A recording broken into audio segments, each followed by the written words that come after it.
이중슬릿 그 양자역학 얘기 좀 해야 되는데 너무 길어지는데 그냥 넘어갈까요? 양자역학? 이중슬릿이라고 이게 뭐냐면 아마 컴팩트하게 네네. 줄여서. 빛이 파동이냐 입자냐를 이제 관측을 하는 거예요. 근데 이제 사람들이 이거를 이제 관측을 안 할 때는 빛이 파동으로 해서 이중슬릿으로 하니까 이렇게 여러 군데가 이제 나오는 거예요. 근데 이제 그거를 관측을 하는 순간 이게 입자로만 이제 나오는 거예요. 이중슬릿에 빛이.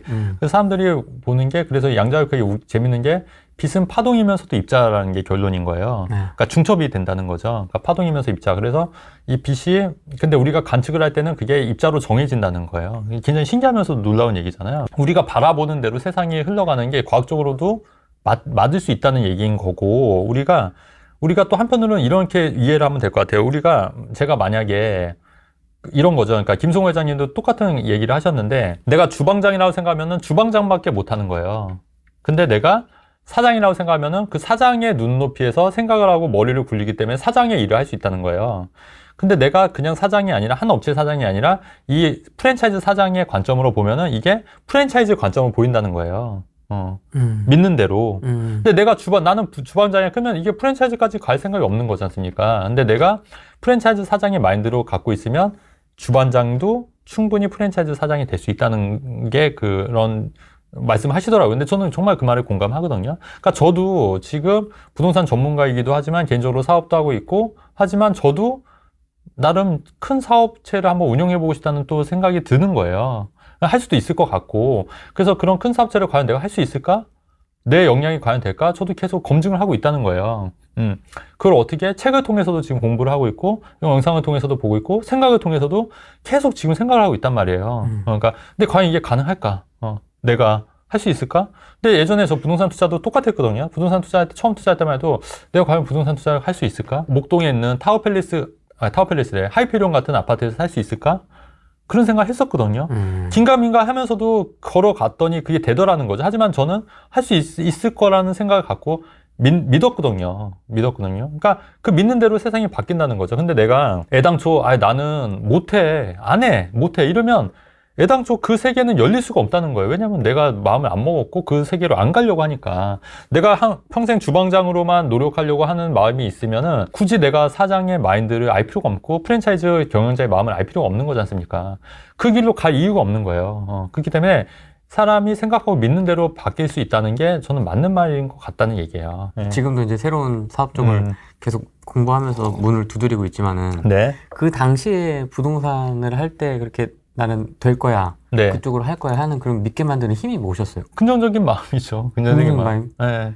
긍정적인 마음. 그럼 약간 그럼 좀 약간 태생이 그런 거 아니에요? 저 같은 경우랑 좀 다른 것 같습니다. 그러니까 이게 태생 자체가 조금 더 긍정적으로 태어난 사람이 있고요. 약간 부정적으로 태어난 사람도 있는 것 같아요. 약간 성향 자체가. 그거는 이제 어느 정도 정해지는데, 근데 이제 저는 이제 뭐냐면, 저도 처음부터 이런 건 아니고요. 아주 작은 성공 경험을 이루면서 조금씩 커진 것 같아요. 그래서 제가 항상 얘기하고 싶은 게 뭐냐면, 저한테 상담을 받으러 오시는 분들도 아주 작은 성공 경험을 한번 해보라고 말씀드리는 거예요. 그래서 부동산 소액 투자도 한번 해보시라고 얘기하는 이유가 뭐냐면, 이게 물론 실패할 수도 있지만 그 실패를 통해서 배우는 것도 있을 수 있고, 이거를 통해서 작게 성공을 하면 또 성공 경험이 쌓이는 거거든요. 최근에 이제 저한테 오셨던 분이 저랑 동갑이시더라고요. 남자분이었어요. 남자분인데, 이제 그분이 말씀하시기를 자기가 결혼도 아직 안 했고, 못 했고, 그러니까 여자들이 안 좋아한대요, 별로. 여자들이 결혼하고 싶어도 잘 안 좋아하는데, 근데 제가 가만 보니까 그분이 자신감이 많이 결여돼 있더라고요. 이미. 근데 가만 보니까, 근데 부동산 관련해서 이렇게 하는 거 얘기되고 본인이 이게 생각이 맞는지 안 맞는지 검증하고 싶어서 왔다고 하더라고요. 근데 본인이 얘기하는 게 맞아요. 저는 제가 볼 때 맞거든요. 아마 그렇게 실행하시면 된다고 말씀드렸어요. 근데 본인이 그럼에도 불구하고 못하는 거예요. 왜냐면 또 부모님들 반대가 있는 거고. 그래서 그렇게 실행하라고 말씀드렸더니 근데 자신감이 많이 떨어져 있더라고요. 그래서 그 원인을 잘 보니까 성공 경험이 없는 거예요. 성공 경험이. 그러니까 연애 경험도 그렇고 여자한테 성공 경험도 없는 거고 그다음에 주식 투자에서도 잘 안 됐고 성공 경험이 없다 보니까 자신감이 많이 떨어진 거거든요. 근데 그런 분들은 조그만 성공 경험을 통해서 자신감을 쌓는 게 중요할 것 같다. 그리고 우리 종우 씨 같은 경우에도 기본적인 성향 자체가 약간 긍정적인보다는 약간 비관적인 게 있을 수 있거든요.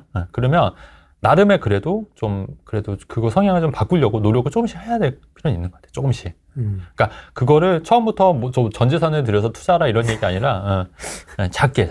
근데 제가 볼 때는 부동산 투자는 또 아파트 위주의 부동산 투자는 그렇게 큰 리스크는 없다는 거죠. 크게.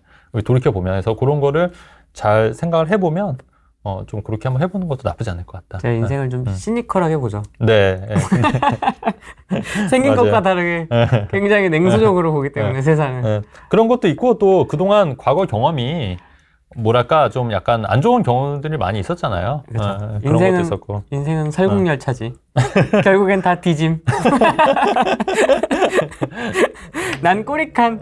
원래 보통 긍정적인 네. 마인드 이런 게 좀 탑재되는 사람들은 그렇죠. 집이 좀 원래 좀 유복하거나 네. 이런 경우가 좀 많은데. 네, 그러니까 아니 그렇지 않아요. 근데 저희도 뭐 어렸을 때는 그래도 뭐 주변에서 뭐 그러니까 제가 살던 데가 뭐 신월동 신정동이니까 뭐 거기서 잘 살면 얼마나 잘 살았겠습니까? 솔직히 얘기해서 지금 뭐 변두리잖아요, 워낙에.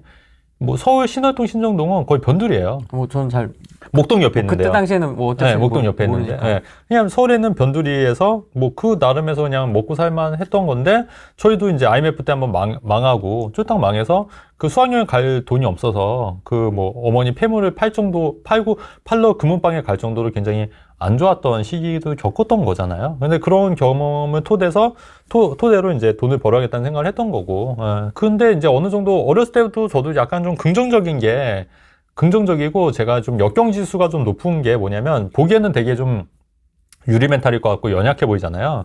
근데 또 아니에요. 그 어쨌든 역경을 겪으면 그거를 또 해결하고 또 올라서요. 항상 보면. 그러니까 그런 역경이 굉장히 많았거든요. 근데 힘들다 해도 꾸역꾸역 가더라고요 또. 그러니까 역경이 오면 어떤 사람들은 아예 포기하거나 그러는데 저는 그러니까 그 말 그대로 이거 풍선 있잖아요. 풍선. 이런 것처럼 그냥 흔들려요. 그냥 그런 것처럼 그냥 그런 것 같지만 되게 유연하네요. 네, 유연하게 그냥 또 해도 또 일어서요 또. 역경이 있고 하면은 또 금방 또 회복해요. 그러니까 그게 역경지수라고 하더라고요. 굉장히 높은 것 같아요 저는. 네, 그게. 그러니까 지금 뭐 말은 뭐 이렇게 하지만 또 굉장히 또 그런 내공이 얼마나 쌓여 있겠습니까? 저라고 힘든 일 안 겪은 거 아니에요. 그동안 얼마나 많았겠어요, 그게, 내공이. 근데 그런 거 다 이겨내고 온 거잖아요, 어쨌든. 해결하고. 최근에 왜 비바람이 굉장히 많이 불었지 않습니까? 한 이틀 정도 어린이날에. 그때 저희 동네에 있는 이 풍선이 거의 걸레가 돼서 이렇게 바닥에 널브러져 있더라고요. 거의 뭐 네. 너덜너덜해서 그래요? 거의 찢어지기 일보 직전 막 네네네. 차 타이어에 막 밟히고 막. 근데 엊그저께 보니까 이제 언제 그랬냐는 듯이 다시 빵빵하게 그렇지. 바람 딱 서가지고 이렇게 또 딱 이렇게 하더라고요. 저도 그렇죠 뭐. 그렇게 그렇죠. 인생은. 네, 맞아요. 하반기 하락한다는데 미리 네. 팔고 현금을 좀 확보할까요? 아니면 그때 봐서 갈아타기를 하는 게 좋을까요? 근데 하반기에 하락한다는 그 말 전제가 과연 맞을까요? 저는 그게 좀 의문인 거죠. 저는 오히려 하반기에 조금 나아지지 않을까라는 견해인데, 하반기에 하락한다고 말씀하시는 분들의 과거 얘기들을 한번 좀 찾아보셨으면 좋겠어요. 그러니까 뭐냐면, 과연 얼마나 이 사람이 맞아왔는지도 중요하지 않습니까? 근데 아까 제가 말씀드렸던 이유가 제가 얘기했던 거랑 지금 얘기하는 거랑 앞으로 얘기하는 거를 한번 맞춰보면은, 이 사람이 적중률이 한 어느 정도 된다. 이게 좀 어느 정도 나오거든요. 근데 과거 이 사람들 발언들을 보면 그 적중률을 한번 따져보시는 게 좋을 것 같아요. 근데 저는 뭐 제가 강하게 얘기 안 해서 그렇지 제가 한 얘기들은 그래도 다 맞아 떨어지고 있거든요, 사실. 그래서 그런 부분도 한번 참고해서 의사결정하시면 좋을 것 같습니다. 월세를 내놓거나 네. 매매를 내놓거나 네. 전세를 내놓을 때 어떤 공인중개사무소에 어떻게 내놓는 게 좋을까요? 일단은 많이 내놓으셔야 돼요. 많이. 그러니까 그게 왜냐면 또 공인중개사 분들이 그 수수료를 양쪽으로 하면 양타라고 해서 두 군데로 받을 수 있기 때문에 그 네이버나 이런 데 오픈을 안 하는 경우도 간혹 있거든요. 그렇기 때문에 가급적 많이 내놓으셔서 서로 경쟁을 할 수 있게끔 많이 내놓는 게 중요하고, 그래서 사실은 질보다 양이 더 중요해요. 저는 내놓을 때는 매매든 전세든 가급적 많이, 그리고 이 동네만 내놓는 게 아니라 또 다른 동네도 이쪽 동네. 왜냐면 또 수요층이 또 올 수가, 다른 사람이 올 수가 있거든요. 하면 여기서 소개해서 또 올 수가 있기 때문에 또 가급적 많이 내놓는 게 중요할 것 같고, 그리고 가급적 저는 전화로 하는 것도 물론 좋지만 얼굴 한번 비치는 것도 좋을 것 같아요. 왜냐면 공인중개사 분들이 여러분들의 얼굴을 보고 안 보고에 따라서 달라지거든요. 그래서 얼굴 한번 비춰거나 아니면 뭐 조그만 기억할 수 있게 조그만 뭐 선물이라도 뭐 이렇게 뭐 바카스 한 박스가 얼마 안 하니까 그런 거 하나씩 하면서 좀 매도 좀 잘 부탁드립니다. 혹은 전세나 월세 좀 잘 부탁드린다 하면은 사람이 또 받으면 또 미안하잖아요. 그렇기 때문에 조금 더 신경을 쓸 수밖에 없다고 봐요. 그러니까 그렇게 하는 게 또 매도의 기술이지 않을까. 예. 그래서 저는 이게 좀 하나하나 다 말하기가 좀 힘들잖아요. 그래서 이렇게 이쁘게 편집을 좀 해서 브리핑, 내 물건에 대한 핵심 정보, 네. 뭐 이렇게 딱딱딱 해가지고 네. 내가 네. 매도 희망가 네네. 뭐 이런 거 이렇게 네네. 있지 않습니까? 네. 네. 글씨 뿌리는 것도 좋죠. 몇 평에 전용 몇 평에 뭐 네네. 해가지고 이렇게 네. 종이 주면서 종이를 주면 좀 약간 특이해 하더라고요. 그렇죠. 맞아요. 보통은 이제 물건 뭐예요 뭐 해갖고 막 닫아 적잖아요. 수첩에다가 매물 물건에다가 이렇게 그쵸. 적어놓잖아요. 그렇죠. 근데 이제 종이를 직접 가서 이렇게 주니까 또 조금 이게 조금 다르네? 뭐 맞아요, 약간 이렇게 맞아요. 좀 보시는 분도 있고 맞습니다. 예. 이쁘게 편집을 좀 잘해서 그쵸. 글씨 크게 해가지고 그렇죠. 그렇게 해서 아니면 본인 사진을 이렇게 박으시는 것도 괜찮지 않을까요?